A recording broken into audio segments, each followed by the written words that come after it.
Trial balance എന്താണെന്നുള്ളത് നമ്മൾ already കഴിഞ്ഞ വീഡിയോയിൽ ഡിസ്കസ് ചെയ്തിരുന്നതാണ്. അപ്പോൾ നമ്മൾ എന്താണ് ട്രയൽ ബാലൻസ്, അതുപോലെ തന്നെ എന്തിനാണ് ഈ ട്രയൽ ബാലൻസ് പ്രിപ്പയർ ചെയ്യുന്നത് എന്നുള്ള കാര്യങ്ങൾ ഡിസ്കസ് ചെയ്തു. ട്രയൽ ബാലൻസ് പ്രിപ്പയർ ചെയ്യുമ്പോൾ വരുന്ന ഇറേഴ്സിനെ കുറിച്ച് ഡിസ്കസ് ചെയ്തിരുന്നു. അതുപോലെ തന്നെ errors where trial balance, still balance and does not balance എന്ന് പറയുന്ന 2 കേസസ് നോക്കി. ഈ എറേഴ്സും കാര്യങ്ങളും എങ്ങനെ കറക്റ്റ് ചെയ്യാം എന്നുള്ള മെത്തേഡ്സ് നോക്കി. ആൻഡ് ഓൾസോ എന്താണ് സസ്പെൻസ് അക്കൗണ്ട് എന്നീ തുടങ്ങിയ കാര്യങ്ങൾ നമ്മൾ ഓൾറെഡി കഴിഞ്ഞ വീഡിയോയിൽ ഇൻ ഡീറ്റെയിൽഡ് ആയിട്ട് ഡിസ്കസ് ചെയ്തിരുന്നു. ഇന്ന് നമ്മൾ നോക്കാൻ പോകുന്നത് if I correct an error will profit change. അതായത് ഒരു ഇറർ നടക്കുന്ന സമയത്ത് നമ്മുടെ പ്രോഫിറ്റ് ചേഞ്ച് ആവോ, അല്ലെങ്കിൽ ആ ഇറർ കറക്റ്റ് ചെയ്യുമ്പോൾ പ്രോഫിറ്റ് ചേഞ്ച് ആവോ തുടങ്ങിയ കാര്യങ്ങളാണ് നോക്കുന്നത്. സോ നമ്മുടെ ഇന്നത്തെ ടോപ്പിക് എന്ന് പറയുന്നത് correction of errors and their effect on profit എന്നുള്ളതാണ്. നമ്മൾ ഈ ടോപ്പിക്കിലേക്ക് ഡയറക്റ്റ് ആയിട്ട് പോകുന്നതിന് മുന്നേ ഫസ്റ്റ് നമുക്ക് എന്താണ് പ്രോഫിറ്റ് എന്നുള്ളത് ഡിസ്കസ് ചെയ്യാം, അല്ലേ? നമ്മൾ ഈ പ്രോഫിറ്റ് എങ്ങനെയാണ് കണ്ടുപിടിക്കുന്നത്? ഇൻകം മൈനസ് എക്സ്പെൻസ് ചെയ്യുമ്പോഴാണ് നമുക്ക് പ്രോഫിറ്റ് കിട്ടുക, അല്ലേ? അതായത് എക്സ്പെൻസിനേക്കാൾ ഇൻകം കൂടുതലാണെങ്കിൽ നമുക്ക് പ്രോഫിറ്റ് എന്ന് പറയാം. ഫോർ എക്സാമ്പിൾ, $1000 എക്സ്പെൻസ് ഉണ്ടാക്കിയിട്ട് ഞാൻ എന്ത് ചെയ്തു, $1500 ഞാൻ ഏൺ ചെയ്യുകയാണ് എന്ന് പറഞ്ഞാൽ 1000 മുടക്കി 1500 ഞാൻ എന്ത് ചെയ്തു, ഞാൻ ഏൺ ചെയ്തു. സോ ഇവിടെ 500 പ്രോഫിറ്റ് നമുക്ക് ഏൺ ചെയ്യാൻ വേണ്ടിയിട്ട് പറ്റി എന്നുള്ളത് നമുക്ക് മനസ്സിലാക്കാം. സോ ഇൻകം എക്സ്പെൻസിനേക്കാൾ കൂടിയിരിക്കുന്ന കേസാണ് നമ്മൾ പ്രോഫിറ്റ് എന്ന് പറയുന്നത്. കാരണം നമ്മൾ ഈ പ്രോഫിറ്റ് കണ്ടുപിടിക്കാൻ വേണ്ടിയിട്ടാണ് എന്ത് പ്രിപ്പയർ ചെയ്യുന്നത്, statement of profit and loss, നമ്മുടെ SOPL, നമ്മുടെ P&L ഒക്കെ ഉണ്ട് പ്രിപ്പയർ ചെയ്യുന്നത്. ഈ SOPL ആരൊക്കെയാണ് ഉള്ളത്? Income and expense. ഈ 2 ആൾക്കാരാണ് നമ്മുടെ SOPLനകത്തുള്ളത്. സോ എക്സ്പെൻസ് കൂടുകയും ഇൻകം കുറയുകയും ചെയ്യുന്ന സിനാരിയോയിൽ നമ്മൾ എന്ത് ചെയ്യണം എന്ന് നമ്മൾ ഓൾറെഡി പഠിച്ചിട്ടുണ്ട്, ഡെബിറ്റ് ചെയ്യണം. ആൻഡ് ഇൻകം കൂടുകയും എക്സ്പെൻസ് കുറയുകയും ചെയ്യുന്ന സിനാരിയോയിൽ നമ്മൾ എന്ത് ചെയ്യണമെന്നും പഠിച്ചിട്ടുണ്ട്, ക്രെഡിറ്റ് ചെയ്യണമെന്നും പഠിച്ചിട്ടുണ്ട്. സോ നമുക്ക് കുറച്ച് കേസസ് നോക്കാം, പ്രോഫിറ്റിനെ എന്തെങ്കിലും തരത്തിൽ അഫക്റ്റ് ചെയ്യുന്നുണ്ടോ എന്ന് അറിയാൻ വേണ്ടിയിട്ട്. കേസ് 1 എന്ന് പറഞ്ഞു കഴിഞ്ഞാൽ SOFPയിലെ ഐറ്റം. എന്താണ് ഈ SOFP എന്ന് പറയുന്നത്? സ്റ്റേറ്റ്മെൻറ്റ് ഓഫ് ഫിനാൻഷ്യൽ പൊസിഷൻ, നമ്മുടെ ബാലൻസ് ഷീറ്റില്ലേ, ബാലൻസ് ഷീറ്റിലെ ഐറ്റം തന്നെയാണ് നമ്മൾ ഡെബിറ്റും ക്രെഡിറ്റും ചെയ്യുന്ന സിനാരിയോയിൽ പ്രോഫിറ്റിന് എന്തെങ്കിലും ചേഞ്ചോ കാര്യങ്ങളോ ഉണ്ടോ എന്നാണ് നോക്കുന്നത്. Okay, so debit SOFP, credit SOFP. ഒരു എക്സാമ്പിൾ നോക്കാം. Debit cash $100, credit receivables $100. Okay, ഈ ഒരു ജേണൽ എൻട്രിയിൽ നിന്ന് നമുക്ക് മനസ്സിലാക്കാൻ വേണ്ടി പറ്റും, ക്യാഷ് എന്ന് പറയുന്നത് ഒരു കറണ്ട് അസറ്റ് ആണ്, റിസീവബിൾസ് എന്ന് പറയുന്നത് ഒരു കറണ്ട് ലയബിലിറ്റി ആണെന്നും. സോ അസറ്റും ലയബിലിറ്റിയും നമ്മൾ എവിടെയാണ് കാണിക്കുന്നത്? നമ്മൾ നമ്മുടെ സ്റ്റേറ്റ്മെൻറ്റ് ഓഫ് ഫിനാൻഷ്യൽ പൊസിഷനിലാണ് കാണിക്കുന്നത്, അല്ലേ? ഓൺ എ പർട്ടിക്കുലർ ഡേറ്റിൽ നമ്മുടെ എത്ര അസറ്റ് ഉണ്ട്, നമ്മുടെ എത്ര ലയബിലിറ്റി ഉണ്ട് എന്നുള്ള കാര്യങ്ങളൊക്കെ നമ്മൾ നോക്കാൻ വേണ്ടിയിട്ട് പ്രിപ്പയർ ചെയ്യുന്ന സ്റ്റേറ്റ്മെൻ്റ് ആണ് SOFP എന്ന് പറയുന്നത്. സോ ഇവിടെ എന്താണ്, നമ്മുടെ ഇൻകത്തിന് എന്തെങ്കിലും ചേഞ്ച് ഉണ്ടായിട്ടുണ്ടോ? ഇല്ല, അല്ലേ? അതുപോലെ തന്നെ എന്തെങ്കിലും എക്സ്പെൻസ് ചേഞ്ച് ആയിട്ടുണ്ടോ? ഇല്ല. സോ ഇവിടെ പ്രോഫിറ്റിന് ചേഞ്ച് ഒന്നും വരില്ല, പ്രോഫിറ്റ് സെയിം ആയിട്ട് തന്നെ നിൽക്കും. ഓക്കെ, ഇനി രണ്ടാമത്തെ കേസ് എന്ന് പറയുന്നത് SOPL ഐറ്റം, അതായത് statement of profit and loss, നമ്മുടെ P&L അക്കൗണ്ട് തന്നെയാണ് ഡെബിറ്റും ക്രെഡിറ്റും ചെയ്യുന്നതെങ്കിൽ വരുന്ന മാറ്റം നമുക്ക് നോക്കാം. For example, debit wages $200, credit rent $200. ഈ വേജസ് എന്ന് പറഞ്ഞു കഴിഞ്ഞാൽ എന്താണ്? എക്സ്പെൻസ് ആണില്ലേ? ആൻഡ് ഓൾസോ റെന്റ് എന്ന് പറയുന്നതും എക്സ്പെൻസ് ആണ്. സോ ഒരിടത്ത് എക്സ്പെൻസ് കൂടിയത് കൊണ്ട് നമ്മൾ ഡെബിറ്റ് ചെയ്തു, ആൻഡ് റെന്റ് എക്സ്പെൻസ് കുറഞ്ഞത് കൊണ്ട് നമ്മൾ അത് ക്രെഡിറ്റ് ചെയ്തു. ഇത് രണ്ടും എവിടെ പോകുന്ന ഐറ്റമാണ്? എക്സ്പെൻസ് എന്ന് പറയുന്നത് SOPLലെ ഐറ്റമാണ്. ബട്ട് ഇവിടെ ഒരിടത്ത് കുറഞ്ഞു. ഓക്കെ, എക്സ്പെൻസ് കൂടുകയും അതേ എക്സ്പെൻസ് അത്രയും രൂപയുടെ 200 കൂടുകയും 200 കുറയുകയും ചെയ്തു. സോ എന്തായി? ഒരിടത്ത് കൂടി ഒരിടത്ത് കുറഞ്ഞു, സോ വെട്ടിപ്പോയി, അല്ലേ? സോ ഇവിടെയും എന്താണ്? പ്രോഫിറ്റിന് ഒരു മാറ്റവും വരുന്നില്ല, സെയിം ആയിട്ട് തന്നെ നിൽക്കും. ആൻഡ് തേർഡ് കേസ് എന്ന് പറഞ്ഞു കഴിഞ്ഞാൽ നമ്മുടെ SOPL ഐറ്റം ഡെബിറ്റും SOFP ഐറ്റം ക്രെഡിറ്റും വരുന്ന scenario. For example, debit repair expense credit payables $300. നമുക്കൊരു റിപ്പയർ എക്സ്പെൻസ് വന്നു. സോ എക്സ്പെൻസ് കൂടിയത് കൊണ്ട് നമ്മൾ എന്ത് ചെയ്തു? ഡെബിറ്റ് ചെയ്തു. ആൻഡ് നമ്മൾ എക്സ്പെൻസ് പേ ചെയ്തിട്ടില്ല, നമ്മൾ പേ ചെയ്യാനുണ്ട്.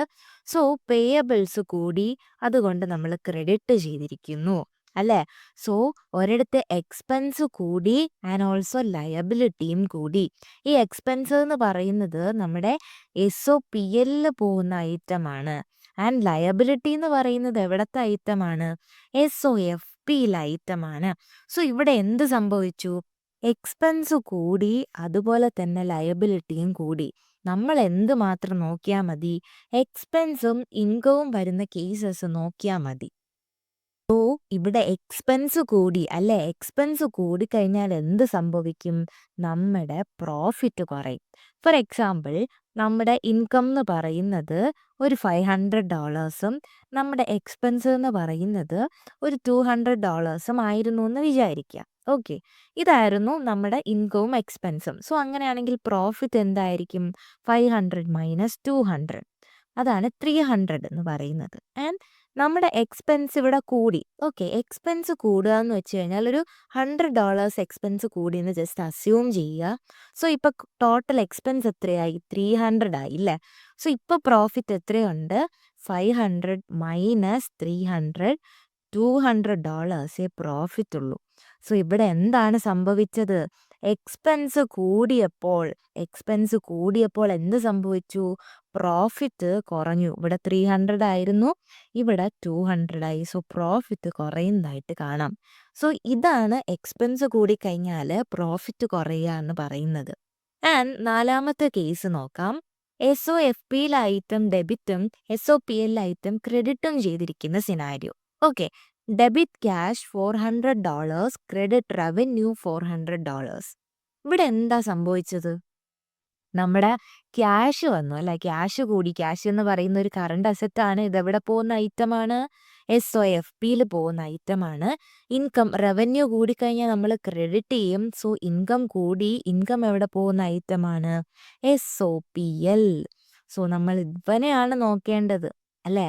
സോ റവന്യൂ കൂടിക്കഴിഞ്ഞാൽ എന്ത് ചെയ്യും? റവന്യൂ കൂടിക്കഴിഞ്ഞാൽ നമ്മുടെ പ്രോഫിറ്റ് ഇൻക്രീസ് ആവും. ഓക്കെ, സോ അതെങ്ങനെയാണെന്നുള്ളത് നോക്കാം. എഗെയിൻ ഒരു എക്സാമ്പിൾ എടുക്കാം. നമ്മുടെ റവന്യൂ എന്ന് പറയുന്നത് $500, നമ്മുടെ എക്സ്പെൻസ് എന്ന് പറയുന്നത് $200 ആണെന്ന് വിചാരിക്കാം. ഓക്കെ, അങ്ങനെയാണെങ്കിൽ പ്രോഫിറ്റ് എത്ര? 300. ഓക്കെ, ഇനി നമ്മുടെ റവന്യൂ കൂടി. ഓക്കെ, റവന്യൂ ഞാൻ എന്ത് ചെയ്തു? ഞാനൊരു $100 കൂട്ടിയെന്ന് വിചാരിക്കാം. ഇപ്പം ടോട്ടൽ റവന്യൂ എത്രയായി? 600 ആയി റവന്യൂ. സോ 600ൽ 200 മൈനസ് ചെയ്താൽ നമുക്ക് പ്രോഫിറ്റ് 400 എന്ന് കിട്ടും. സോ ഇവിടെ എന്താ സംഭവിച്ചത്? റവന്യൂ കൂടിയപ്പോൾ പ്രോഫിറ്റ് എന്ത് ചെയ്തു? കൂടി. സോ റവന്യൂ കൂടി. ഇൻകം കൂടിക്കഴിഞ്ഞാൽ എന്ത് ചെയ്യും? പ്രോഫിറ്റ് കൂടും. അതാണ് നാലാമത്തെ കേസ്. സോ ഇവിടെ നിന്നൊക്കെ നമുക്ക് മനസ്സിലാക്കാൻ പറ്റിയത് എന്താണ്? നമ്മുടെ SOPL ഐറ്റമിനെ ആരേലും എന്തേലും തൊട്ടാൽ മാത്രമേ എന്ത് ചെയ്യുള്ളൂ? നമ്മുടെ പ്രോഫിറ്റിൽ ചേഞ്ച് വരുള്ളൂ എന്ന് നമുക്ക് മനസ്സിലായില്ലേ അല്ലേ? നമ്മുടെ ഇൻകം ആൻഡ് എക്സ്പെൻസ് അവിടെ ഒരു ചേഞ്ച് വന്നാൽ മാത്രമേ പ്രോഫിറ്റിൽ ചേഞ്ച് വരൂ എന്നുള്ളത് നമ്മൾ ഈ 4 കേസസിൽ നമുക്ക് മനസ്സിലായി. ഓക്കെ, ആൻഡ് ഇനി ഒരു ഇറർ നമുക്ക് നോക്കാം. ആൻഡ് അതെങ്ങനെ റെക്ടിഫൈ ചെയ്യണം എന്നുള്ളത് നോക്കാം. A sale really happened, but it was recorded in completely wrong account. ഒരു സെയിൽ നടന്നു, നമ്മൾ എന്ത് ചെയ്തു? കംപ്ലീറ്റ്ലി റോങ് അക്കൗണ്ടിലാണ് നമ്മൾ റെക്കോർഡ് ചെയ്തത്. ആക്ച്വലി ഒരു സെയിൽസ് നടന്നു കഴിഞ്ഞാൽ, ഓക്കെ, ക്യാഷ് സെയിൽസ് ഓഫ് $1000 ആണ്. സോ ഈ ഒരു ട്രാൻസാക്ഷൻ നമ്മൾ ആക്ച്വലി എങ്ങനെയാണ് റെക്കോർഡ് ചെയ്യേണ്ടത് എന്ന് നോക്കാം. ഓക്കെ, ആക്ച്വലി ഇവിടെ എന്ത് സംഭവിക്കുന്നു? ക്യാഷ് ഇൻക്രീസ് ആവുന്നുണ്ട്. ക്യാഷ് ഒരു അസറ്റാണ്. അസറ്റ് കൂടിക്കഴിഞ്ഞാൽ നമ്മൾ എന്ത് ചെയ്യും? ഡെബിറ്റ് ചെയ്യും. So debit cash $1000. Okay, and credit ഇവിടെ എന്താണ്? സെയിൽസ് വഴി നമുക്ക് എന്ത് ചെയ്തു? റവന്യൂ കൂടി. സെയിൽസ് ഒരു റവന്യൂ ആണല്ലേ? സോ ഇൻകം കൂടിക്കഴിഞ്ഞാൽ നമ്മൾ ക്രെഡിറ്റ് ചെയ്യും $1000. ഇവിടെ എന്ത് സംഭവിച്ചു? ഇൻകം കൂടി അല്ലേ? ഇൻകം എന്ത് ചെയ്തു? കൂടി. ഇൻകം കൂടുമ്പോൾ എന്ത് ചെയ്യും? പ്രോഫിറ്റ് കൂടും. നമ്മൾ ഓൾറെഡി നോക്കിയതാണ് അല്ലേ? സോ ഇങ്ങനെ റെക്കോർഡ് ചെയ്യേണ്ടിയിരുന്ന ഐറ്റം ആക്ച്വലി എങ്ങനെയാണ് റെക്കോർഡ് ചെയ്തതെന്നറിയാവോ? Debit non current asset $1000, credit payables $1000 എന്ന് പറഞ്ഞാണ് നമ്മുടെ അക്കൗണ്ടന്റ് റെക്കോർഡ് ചെയ്ത് വെച്ചിരിക്കുന്നത് അല്ലെ? കംപ്ലീറ്റ്ലി റോങ് അക്കൗണ്ടിലാണ് റെക്കോർഡ് ചെയ്ത് വെച്ചിരിക്കുന്നത്. സോ ഇവിടെ എന്താണ്? നമ്മുടെ റവന്യൂ എന്ന് പറയുന്നത് മിസ്സിംഗ് ആണ്. അതുകൊണ്ട് തന്നെ നമ്മുടെ പ്രോഫിറ്റ് എന്ത് ചെയ്തിരിക്കും? കുറഞ്ഞായിട്ട് ഇരിക്കും അല്ലെ? പ്രോഫിറ്റ് അണ്ടർ സ്റ്റേറ്റഡ് ആണ്. Revenue is missing. സോ പക്ഷേ ഇങ്ങനെ ഒരു ഇറർ ഇവിടെ നിന്നാലും നമ്മുടെ ട്രയൽ ബാലൻസ് സ്റ്റിൽ ബാലൻസ്ഡ് ആയിട്ടായിരിക്കും ഇരിക്കുന്നുണ്ടാവുക. കാരണം എന്താ? ഇവിടെ ഈ റോങ് എൻട്രിയിലെ നോൺ കറണ്ട് അസറ്റ് എന്ന് പറയുന്നത് അസറ്റ് ഐറ്റം, ഇതെന്താ? ലയബിലിറ്റി ഐറ്റം അല്ലെ? ഈ അസറ്റും ഈ ലയബിലിറ്റിയും എങ്ങോട്ടാ പോകുന്നത്? SOFPയിലാണ് പോകുന്നത്.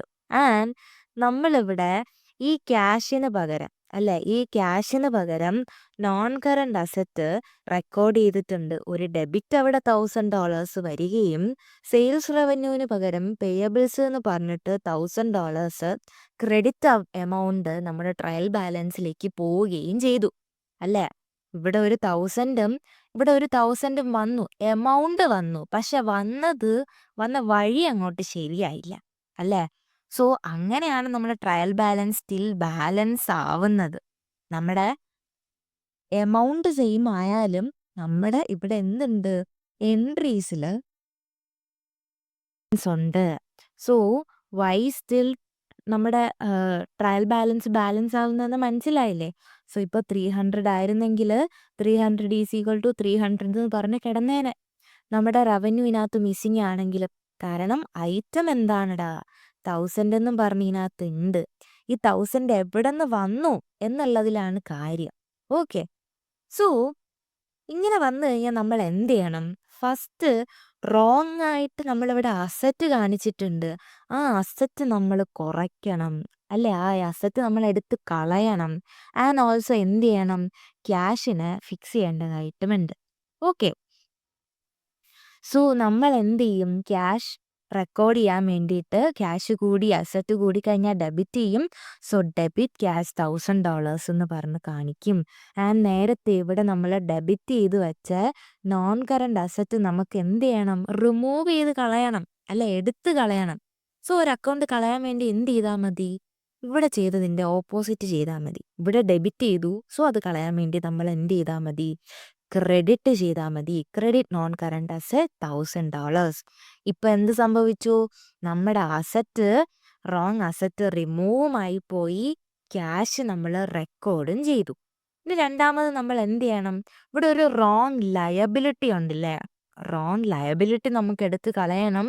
ആൻഡ് ഓൾസോ ഇൻകം റെക്കോർഡ് ചെയ്യണം. സോ ലയബിലിറ്റി നമ്മൾ ഇവിടെ എന്ത് ചെയ്ത് വെച്ചിരുന്നു? ലയബിലിറ്റി ഇവിടെ ക്രെഡിറ്റ് ചെയ്ത് വെച്ചിരുന്നു. ഈ ലയബിലിറ്റി നമുക്ക് എടുത്ത് കളയണമെങ്കിൽ എന്ത് ചെയ്താൽ മതി? ഇതിൻ്റെ ഓപ്പോസിറ്റ്, ക്രെഡിറ്റിൻ്റെ ഓപ്പോസിറ്റ് ഡെബിറ്റ് ചെയ്താൽ മതി. So debit payables $1000. ആൻഡ് നമ്മൾ എന്ത് ചെയ്യണം? ഇൻകം റെക്കോർഡ് ചെയ്യണം. ഇൻകം കൂടിക്കഴിഞ്ഞാൽ നമ്മൾ ക്രെഡിറ്റ് ചെയ്യും. So credit income $1000. ഇപ്പം എന്തായിപ്പോയി? നമ്മുടെ ലയബിലിറ്റി റിമൂവ് ആയിപ്പോയി ആൻഡ് നമ്മുടെ ഇൻകം റെക്കോർഡ് ചെയ്യുകയും ചെയ്തു. ഇപ്പോൾ ഈ ഒരു കേസിൽ എന്തായി? നമ്മുടെ ഇൻകം റെക്കോർഡ് ചെയ്തത് കൊണ്ട് നമ്മുടെ പ്രോഫിറ്റ് എന്തായി? $1000 ആയിട്ട് ഇൻക്രീസ് ആയി. ഓക്കെ. ഇതാണ് ഇററും അതുപോലെ തന്നെ പ്രോഫിറ്റിൻ്റെ എഫക്റ്റും എന്ന് പറയുന്നത്. ഒരു കാര്യം മാത്രം ഓർത്തിരിക്കുക, ഇൻകം ആൻഡ് എക്സ്പെൻസ് ഈ രണ്ട് ആൾക്കാരിലേക്ക് എന്തേലും കാര്യങ്ങൾ അഫക്റ്റ് ആവുകയാണെങ്കിൽ മാത്രമേ ആരെ അഫക്റ്റ് ആവുള്ളൂ? പ്രോഫിറ്റിനെ അഫക്റ്റ് ആവുള്ളൂ എന്നുള്ളത് മനസ്സിലാക്കി വെക്കുക. നിങ്ങൾക്ക് ഈ ടോപ്പിക്ക് മനസ്സിലായിട്ടുണ്ട് എന്നുണ്ടെങ്കിൽ മാത്രം ജസ്റ്റ് ഒന്ന് ലൈക്ക് ചെയ്യുക. എന്നാൽ മാത്രമേ ഇത് മനസ്സിലാവുന്നുണ്ടോ ഇല്ലയോ എന്ന് എനിക്ക് അറിയാൻ വേണ്ടി പറ്റുള്ളൂ. ആൻഡ് എന്തെങ്കിലും ഇംപ്രൂവ്മെൻറ്റ്സോ സജഷൻസോ ഡൗട്ട്സോ കാര്യങ്ങളൊക്കെ ഉണ്ടെന്നുണ്ടെങ്കിൽ ജസ്റ്റ് കമൻറ്റ് ചെയ്യാനും മറക്കരുത്. ആൻഡ് നമുക്ക് റിട്ടൺ നോട്ട്സ് അവൈലബിൾ ആണ് ഓരോ ടോപ്പിക്ക് നമ്മൾ ഡിസ്കസ് ചെയ്യുന്നത്. സോ ഇതുവരെ ഡിസ്കസ് ചെയ്ത എല്ലാ ടോപ്പിക്കിൻ്റെ നോട്ട് നമ്മുടെ ഇൻഫെറ നോട്ട്സ് എന്ന് പറയുന്ന ടെലഗ്രാം ചാനലിൽ അവൈലബിൾ ആണ്. ആൻഡ് ഓൾസോ നമ്മൾ അന്നന്ന് എടുക്കുന്ന ടോപ്പിക്സിൻ്റെ നോട്ട് വീഡിയോ അപ്ലോഡ് ചെയ്ത് കഴിയുമ്പോൾ തന്നെ ടെലഗ്രാം ചാനലിൽ അവൈലബിൾ ആയിരിക്കും. സോ ടെലഗ്രാം ചാനലിൻ്റെ ലിങ്ക് വേണം എന്നുള്ളവർ എബൌട്ടിലുണ്ട്. ആൻഡ് ഓൾസോ ഞാൻ പിൻഡ് കമൻ്റ് ആയിട്ടും കൊടുത്തേക്കാം.